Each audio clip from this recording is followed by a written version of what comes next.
me say something. Mm. I think in the background, if you talk about natural philosophy or natural in any sense, there's always a very religious meaning to that in the 18th century. It's deep Christian, what people are. And so you can't go back there because we lost that. Very good question, Luke. If you go back to the 1600s and the notion of nature and the notion that created in the American mind of the sacred. So you get this guy Vail, who's doing the circulatory system, discovering the circulatory system of trees and plants. And he was a theologian, but he said, you don't worship God as a thing. You worship his creation, and the sacredness is us creating and interacting with. So you get this very strange dichotomy in American politics of the Christian right saying, this is a Christian nation. Bullshit. It's not only American, it is Galilei himself. He talks about, by the way, he talks about sistemi, due sistemi del mondo, two systems of the world. So if you want your word systems, it is the book of nature, which is given in the Revelation. And there is a duality in that nature naturans and nature naturata. So the book of, so it's a whole complex where these people live in, not only in the United States, but also in Western Europe. So the notion of the sacred, because these guys came out of Masonic, came out of, if you look at Jefferson's and others' ideas about religion, is we need religion to be able to give the moral teachings for the people. That's good. Precisely. Yeah, but we do not allow religion in the public square. The public square needs to have a truth function that is not the double helix of power of king and religion. And that goes back to a very important distinction made by the founders about attacking the foundation of Western civilization, monotheistic religions, Judaism, Christianity, Islam. They all share the same creation narrative. In the beginning was the Word was from God, the Word was good, blah, blah, that's Peter. But the idea that you impose the Word upon the world, that's ultimately a very powerful thing, as Spain went over and killed the Incas and the Aztecs. But it was ultimately a dystopia that we are suffering from now, of thinking that you are separate from the world. And if it's in my mind, so one of the questions is, if we cannot distinguish between the American Revolution and the French Revolution. American Revolution said life, liberty, and pursuit of happiness. French Revolution said liberté, equalité, fraternité. If you do not understand the conceptual difference based upon the Enlightenment structures of each, you will not understand how the American experiment was created and how the French Revolution resulted in Napoleon and the scourge of Europe and millions killed, and the same ideology. Where does our science today, I call it anemic science, it comes out of the French Revolution when Comte and the logical positivists took those ideas and separated it from the natural philosophy and observations of anthropology, etc., of the wholeness. So we have we suffer from facts. The French were not religious anymore. No, but they created God in the human mind and rationality. That then evolved as a science of communism, a science of Nazism. This was the analytic thing we can impose upon it. Larry wants to say something. Larry. Yeah, first, thanks to the presenters, all very interesting. I have a few comments in the interest of conversation. First, I would propose that we replace the word truth with the term best currently available knowledge. And the reason I propose that is not because I don't use the word truth or we don't use it on a regular basis, and it's useful, but when we use it, it tends currently to be associated with tyranny without even knowing that that's what we're doing. What would it require to have best currently available knowledge? Well, you need some system, which we do not have, for vetting and filtering.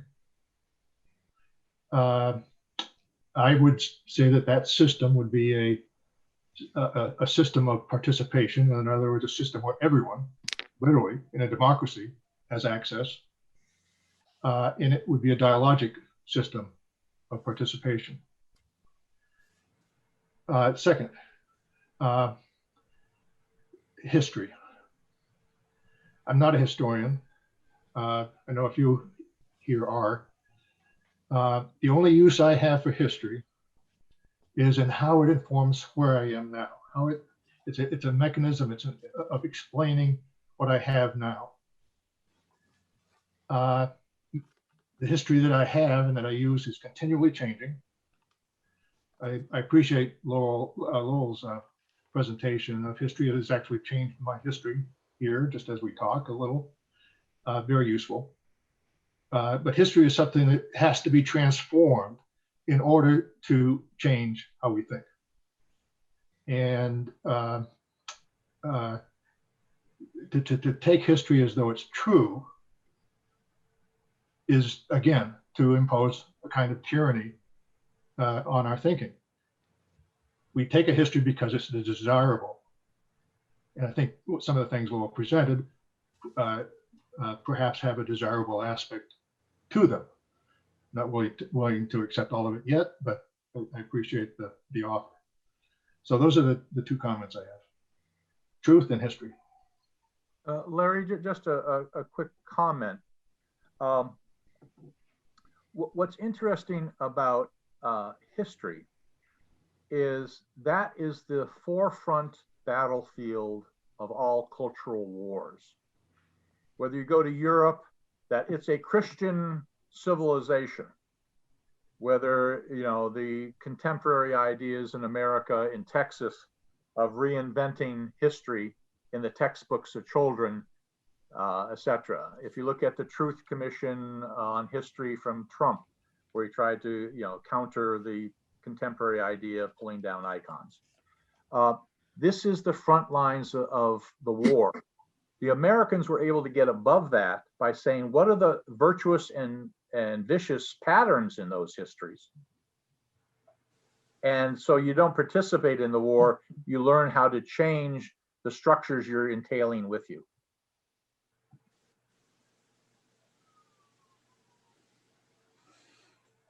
We have some new friends here. Would like to listen your opinions, what you think. Yeah, Carrie, you're new. Who else is new here? Terry is new. Dick Pierce, new. Dr. Mishkati, you've only been once before. Thank you very much, Lowell. It was a very fantastic presentation. Some concepts are familiar with me. Some concepts were not that familiar. But you mentioned the concept of mental model or mindset several times. We use that in human-machine interface and the mental model that the human operator needs to have in order to control the complex system, like a nuclear plant operator or a chemical plant operator. Then there is also another concept on that when particularly you have multiple operators, like in the cockpit of an aircraft, you have a first officer and captain, and in a nuclear plant, there are 3 or 4 operators, chief supervisor and others. That concept is called team mind. How do you go in the context that you have for the revolution, for example, going from theme mind, mental model to the theme mind. That was my first thing.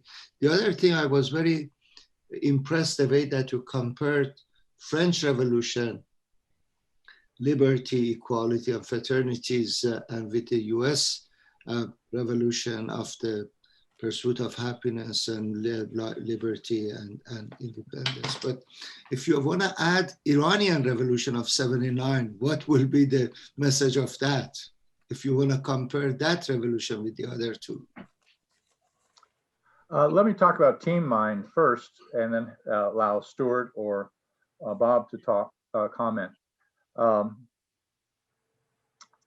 Team mind, let me give you an example. On the whaling areas of Nantucket, they were basically run by the Quakers at that time in the big development of the sperm whale oil trade.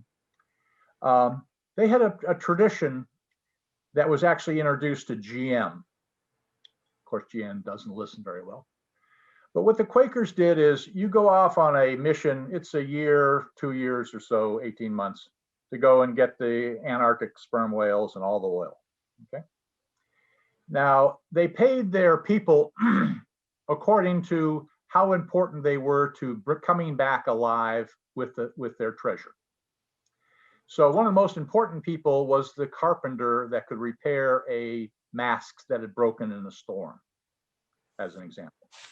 But the key was the intelligence. So everyone goes on their journey and they come back, and then they start getting ready for the next journey. Unlike other practices around the world in whaling, they would not rehire the same people. Why? Because they wanted people from other missions that came, that had different experiences and a greater knowledge that may allow them to be able to solve a complex problem that they had not seen before, that the previous group wouldn't know how to solve. So there's an example of a team developing an interactive structure that allows a greater intelligence for survivability. Your second question, what about the Iranian Revolution? Let's say the truth function had a hit in the Iranian Revolution. When you start reintroducing the primacy of the word, big W, and then the words of the politicians, etc., because it becomes deductive, didactic structures. So what Lute was talking about in terms of the sacredness that was important versus the embodiment in a person. They're looking at the system versus I pledge allegiance to Jesus, to Ayatollah, to whoever. Very different structure. And those subtle differences make a world of difference, because as we so think, so the world unfolds.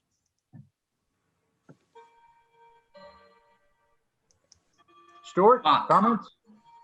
Others? Mark, would you like to tell us about your emergent concerns? Well, look, I enjoy all of this. I've learned a lot, and I will study a lot to learn even more because it's fascinating. So when I put my position forward, it's not in opposition to anything that's going on here.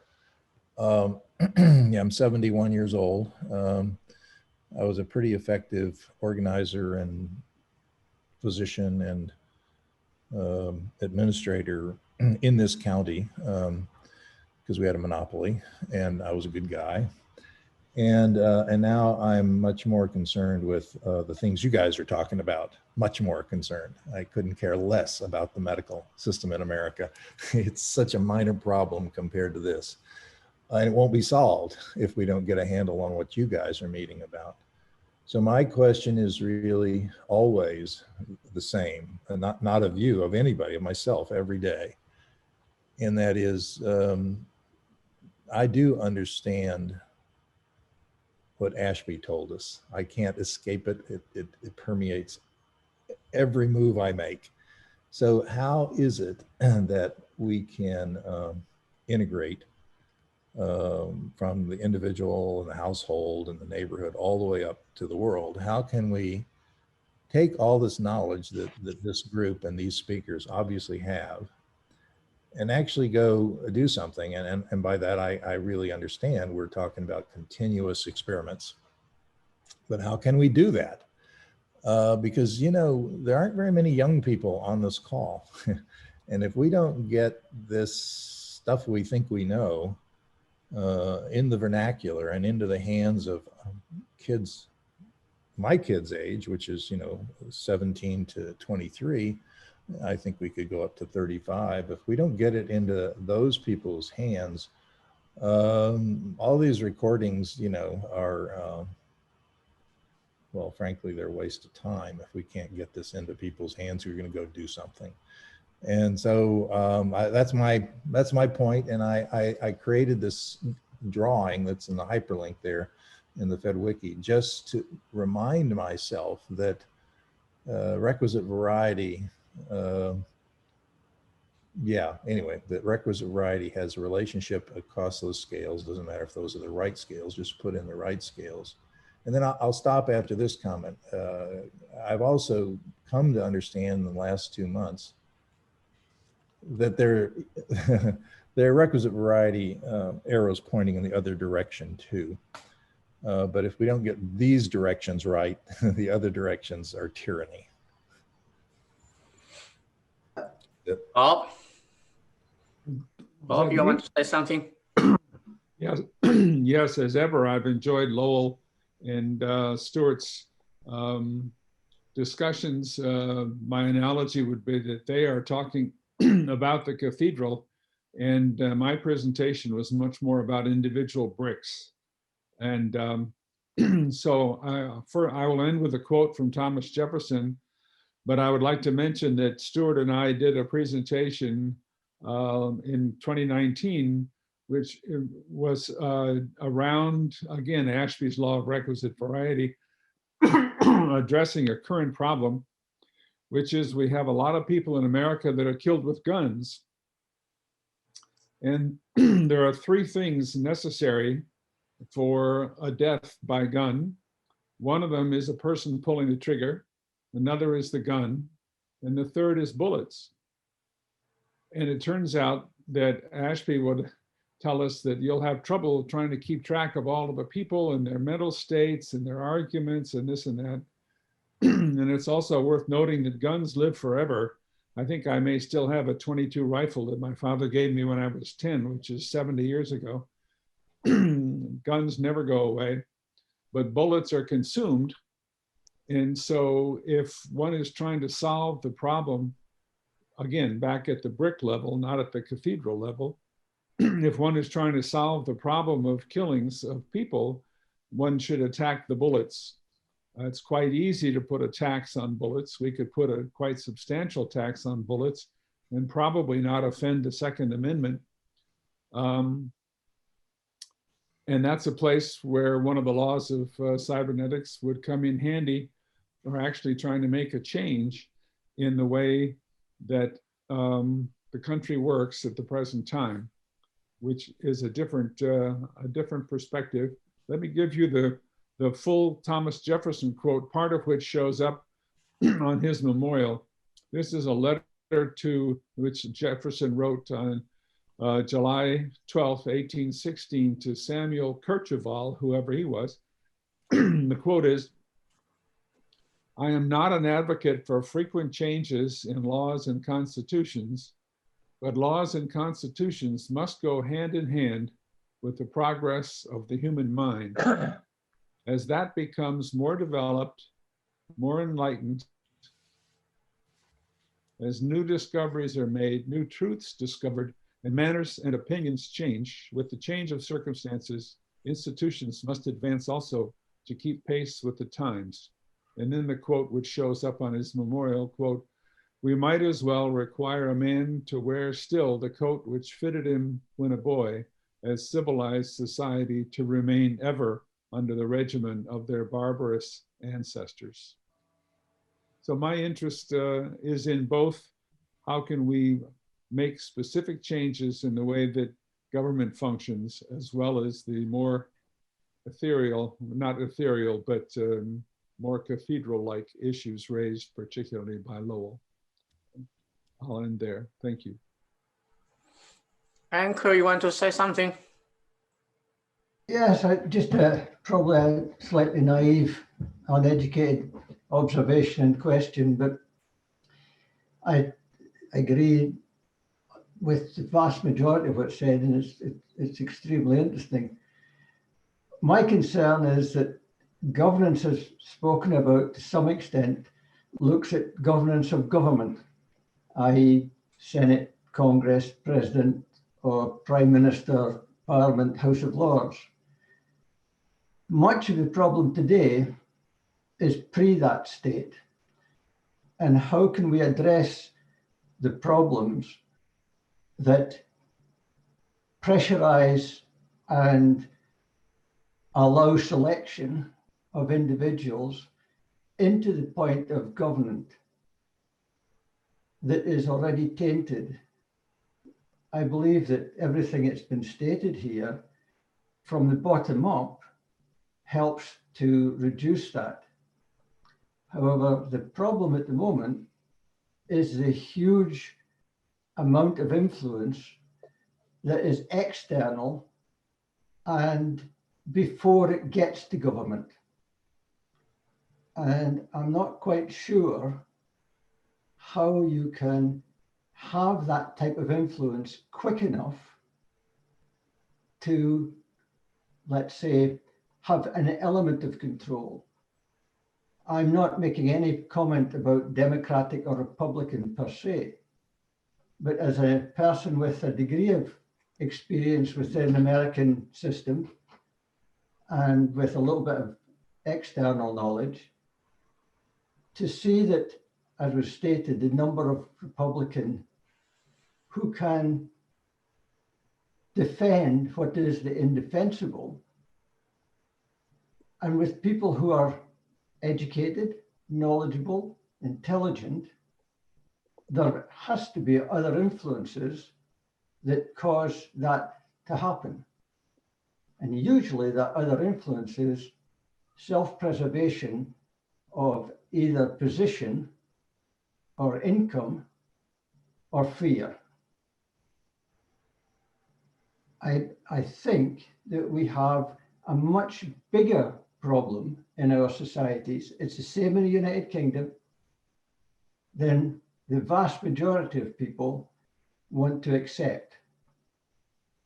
And I concur with 95% of what's been said.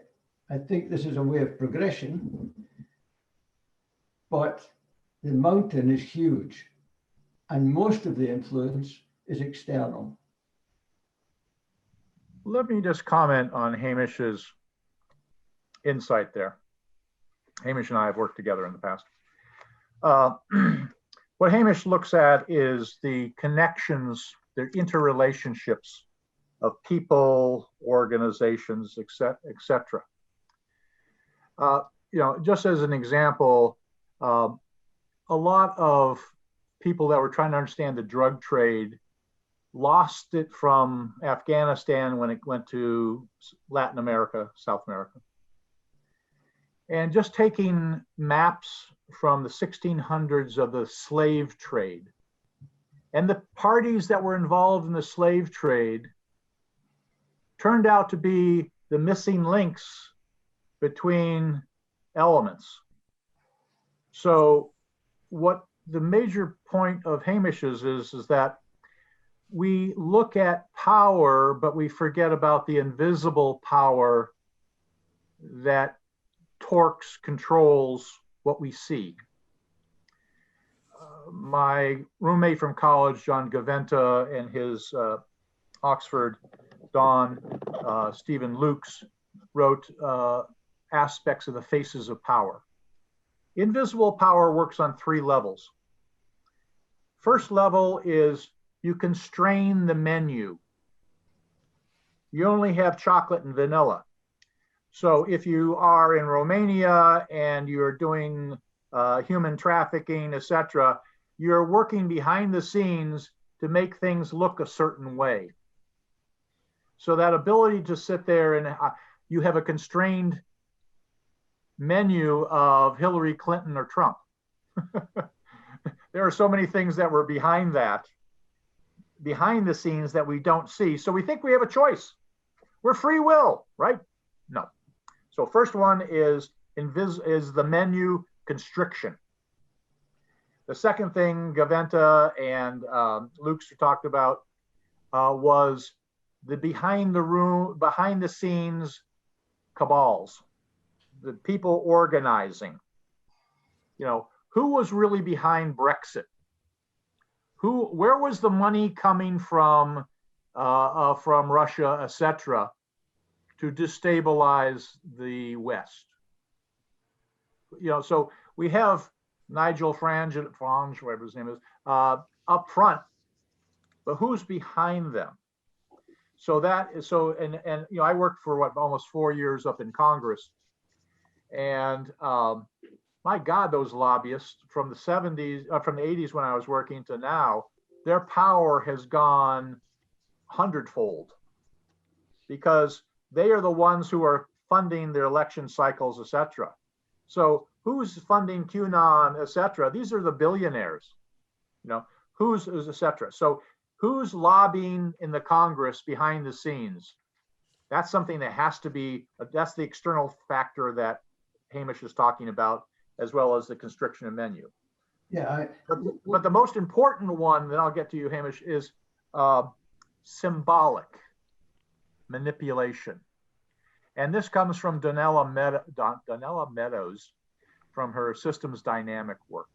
She has, I think it's 12 or 9 ways that you change a system. And it goes from the least effective, though most opportune that you can deal with, to the most powerful. The most powerful way you change a system is you change the symbolic paradigms. You change the images, you change the trigger functions, the code words, the whisperers. And that's what the American founders were trying to deal with. The foundation of the creation of the democracy is you need to be able to manage the symbolic system. Sorry to interrupt, Hamish. No, all I was saying is that, as you're partially aware, for probably the last 15 years, I've been, for a variety of end users, looking at exactly what you've talked about, what pays for what, who's in control of what. And you can develop very, very sophisticated mapping that is live mapping of what happens. The problem occurs that if you present that to an end user or a prime user, and the influences already come from the outside, so that information is not accepted, then you've got control happening at both ends. And it becomes extremely difficult to break around that. People don't want to hear the message because the message may be negative to them. And they have the power to stop that message being transmitted further. And we are, in my belief, at that stage at the moment, and there doesn't appear to be many check mechanisms in place to stop that happening. Just as an example, part of what Hamish works on is an architecture of a software called the brain. I introduced that to the National Security Agency back in the 90s on the identifying collective intelligence relationship software. What the brain does is look at relationships and interactions, and so it's very, quote, cybernetic in the sense that it provides maps of the territory of the invisible. But what's fascinating is we don't have many software tools in the same league as the brain. You know, what's the most important industry right now, larger than all movies, and you know, the ability is the gaming world. And what's the gaming world? You know, I mean, if you are manipulating a population by the design of a game, you are allowing them how to see. What's the lesson from the beginning of cybernetics? What does the frog's eye tell the frog's brain? And that study said the frog's eye does not see the world as it is. It sees it because of the instinctual evolutionary aspects that will say, anything moving in front of me, I put my tongue out and eat. So a frog will starve to death if you put dead flies all around it on the floor and nothing flies by it. That's what the eye tells the brain. We are much more sophisticated with our manipulation of the instinctual mental models that Naj and others were talking about. Remy. May I take this opportunity to introduce something else that's coming from Scotland, and I think that may partially address what Hamish is saying, and that is object relations branch of psychoanalysis, and what this brings up. And Lud, I found interesting that you introduced this concept of mental model. I think that's really important. Dus that we need to have a better understanding of the mental model evolves over the lifetime as a function of the experiences that people have had. And that is the challenge we are dealing with a little bit right now. That dus the computational theory of the mind gives the impression there is only like one thing that's happening there, and that's the computing power or the ability to be rational, while there are many other things going on. And does that kind of determine how receptive a person is to being manipulated? And so this, I would suggest this is basically an opportunity to bring in, I mean, I'm actually pushing for that and I'm working on that, but Ian Suttie is one name, Ronald Fairbairn is another name. I will put them in the message link.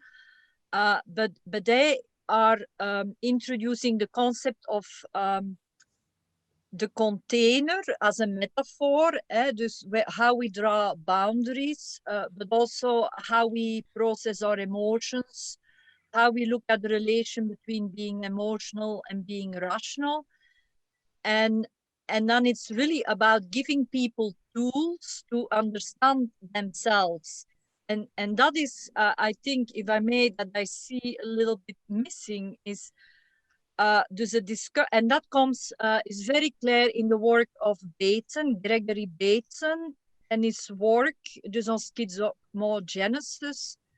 Dus that we really need to look at how people develop over time, and are we as cyberneticians giving people the tools to steer their own lives, so to say. And I think that is the crucial tipping point, maybe that Hamish is making a reference to.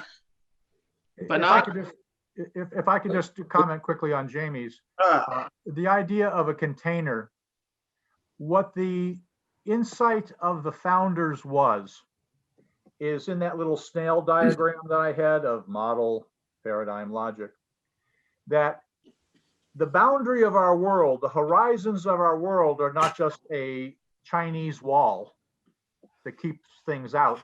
And once its function is to set a boundary. That boundary, if you look at the world, the writings of Alicia Guerrero and others, the boundary is a forming structure that forms the container that allows that which it contains to operate.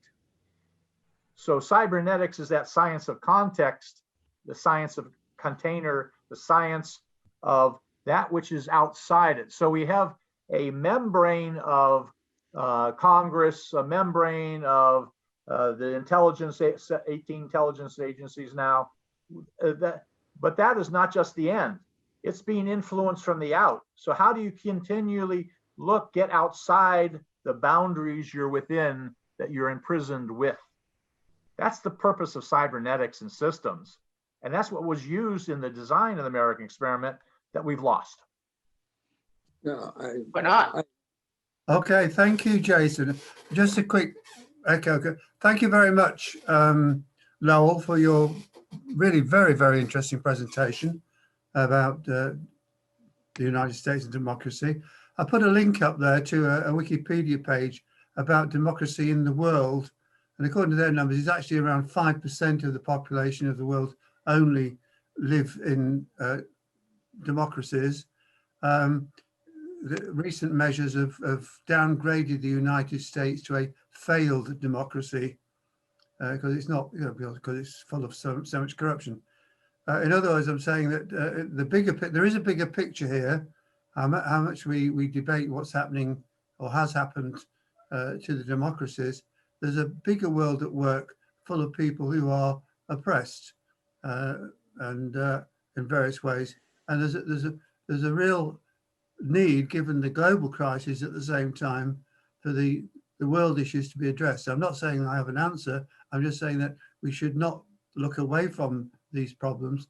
And if there is an answer at all, it is that we have the internet and we can spread the word in an intelligent way about what it means to be to live in a democracy, to be free, and as I often refer to it, to help people to become cybernetically enlightened about what is a human being, evolutionary wise, and in terms of being a social being. So just to point out the bigger picture. Klaus? Klaus? Yep. Well, actually, I have a lot of things to say, but I can't say everything. Let me say something about history, just as a starting point. History is constantly rewritten. There is not a single history. That is the problem of historians. There is no such thing as a single history on which we can build. We build the history in order to move forward. That's number one. The second thing is the issue of truth. I like Larry's suggestion that is not truth in I would say in the representational sense, but what is available knowledge. But that is also a very questionable criteria. But what is available? If you think of the current debate in the United States, there's so many different kinds of truth depending on who decides what is available. So I think one has to really look at not what is available, but how one communicates with each other. And that goes actually to Stuart's point. I think we have to look at communication, or I would say at language. There's another complaint I have. When you people talk about mental models, how do you know? You know your own, maybe not even, but you certainly don't know many others. The idea that the founding fathers had insights, who knows? I have no idea. You know only what they have written or what they have communicated. So I think this is totally ignored, the fact that we speak a language, that we rely on words, on sentences. Actually, at some point, the notion of narrative was mentioned, very important. But I think we ignore it completely. And when we say now, for example, the American Revolution or the division of the checks and balances of three entities, we completely forget there is a fourth estate, named journalism. And without journalism criticizing either of them, the whole American Revolution is useless. And in fact, we struggle right now with that problem, that we don't really know what the truth is unless we know what kind of channels of communications we are in, and who is critical, who is trustworthy, etc., etc. So I think this is. Well, I have a lot of other things, but my main criticism is really, I think we should not get into mental models. We should forget about insights. You can talk about your own, that's fine, but not about others. And I think we develop a strange kind of cybernetics that is based on mysticism or epistemologically meaningless kind of categories. That's only my short. I mean, I made a lot of notes of different kind of things that I wanted to say. For example, one of the things Lowell said at some point, how individuals communicate with their whole. They don't. There is no such thing. Organizations have no language. Individuals speak a language, but not organizations. individuals take the position of being part of a organization and talk about as if this existed, and it makes it in fact real because lots of people agree on it. But we should not confuse epistemologically these issues. Okay. Stuart, Could I? you have your hand on several times. Or Jerry? Jerry, go to Jerry. Okay. Yeah, I would like to go back to our original point. First, I would respond quickly to Klaus's view of where I stand, effectively 180 degrees opposite. I say this from the viewpoint of a biologist and the body politic and the internal relationships among the parts of the body, which you can make analogous to Bob Knisley's notion of the body of government. The biological and biomedical aspects of the body are one of continuous communication and continuous relationships with not only the internal parts, but the external parts. I think that metaphor is very directly related to governmental operations and the design of governments. So, Klaus, we stand 180 degrees opposite here from the biological perspective versus whatever the origins of your perspective are, which I think are philosophical. May I just say about you're probably 180 degrees opposite, yes. And if you think of the biological system, you have various organs. They don't know anything of each other. Nonsense. They only communicate in a very fixed network, but they don't, and they respond to each other, no doubt, but they don't know anything about each other. If you think of people, members in organizations, yes, they do know of each other to some extent, and they also communicate with each other. The problem is what constitutes the whole. And biologically, it's the network of, if you want, causal links, circular causal links, whatever.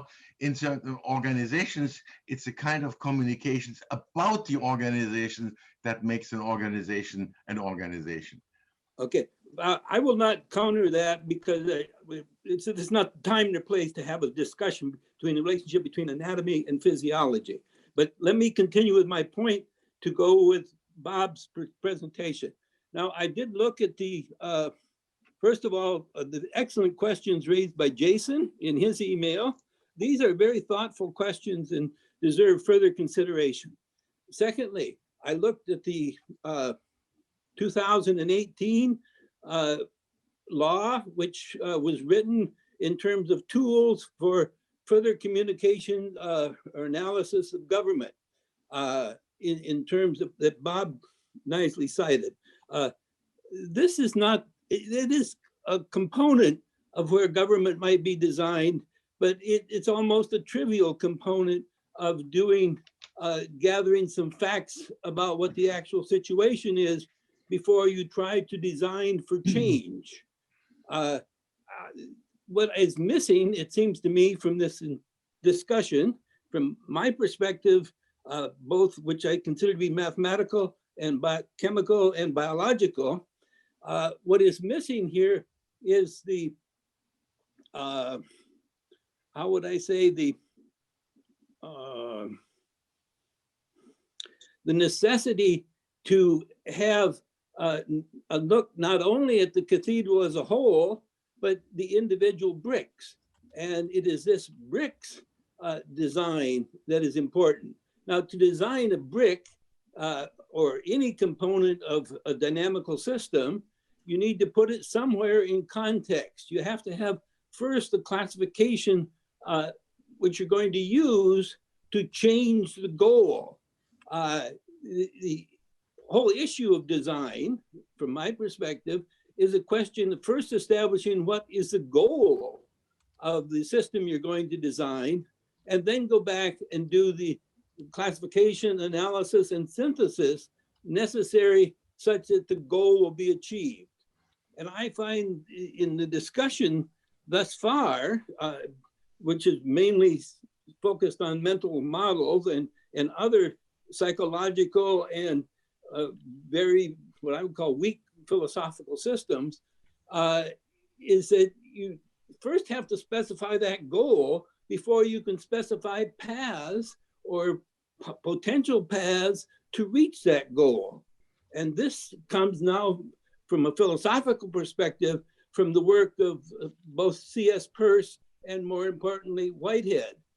Somehow you have to understand the current dynamics of the body before you can make projections of how you would like to change that dynamic into a future dynamic. And I'll stop there because we're running out of time. Thank you for the opportunity. Jerry, we probably will need to schedule a continuing session for this meeting today. Would you like to be one of the first discussants, preparing 7 slides from your perspective? Well, I'll commit to it. Yes, tentatively. But it's who will be the second? I could be the third. It's a very deep discussion that goes deep into how the body politic is emergent from this individual politic. And this Lowell has addressed part of the cathedral aspects of it, but I'm more with Bob Neasley. And how do we make bricks that are useful? George. Yeah, I really think we do need more discussion on this. I've been listening carefully. It's a fantastic subject to pursue, and it certainly is in the vein of cybernetics. I suggest that there's an entirely different conceptual approach to this. My new book contains quite a bit of discussion, and it's somewhat along Jerry's line, in that if we look at natural governance systems, knowing what we know now, and not to take away from Lowell's point about the founders using systems thinking, but they also didn't know a whole lot at the time that they did what they did. They just knew what they knew from history. And of course, that's true of us now, but we do have a much more advanced science. If we look at, for example, if we want to know what a governance system is, we can start by looking at cell metabolism and look at the mechanisms that regulate cell metabolism on at least 2 levels. One is the operations of the, say, the Krebs cycle, for example.